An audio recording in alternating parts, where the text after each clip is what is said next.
And we have another story of a Canadian who's run afoul of U.S. authorities. A former Quebec doctor has allegedly defrauded the American healthcare system of almost $375 million. Catherine Cullen has the story for us. Catherine. Peter, U.S. authorities say the scheme was massive, and Canadian doctor Jacques Roy was the mastermind.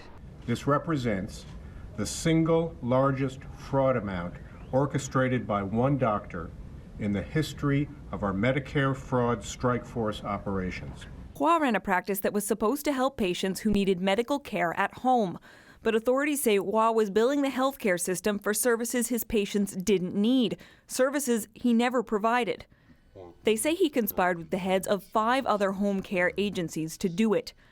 One woman is accused of offering $50 to people at a homeless shelter if they convinced others to sign up with Dr. Roy's group. No doctor in the entire country certified as many patients for home health services or had as many patients purportedly under his care as Dr. Roy did.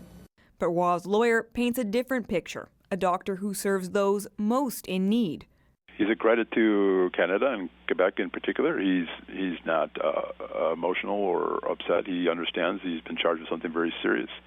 Roy was licensed to practice medicine in Quebec in the 80s and 90s. Quebec's College of Physicians says during that time, he was never the target of any disciplinary action. But Roy did at one time have his license revoked in Texas. In 1998, he became romantically involved with a patient and was giving her unnecessary prescriptions. She died in a car crash. Authorities say the medication may have played a role.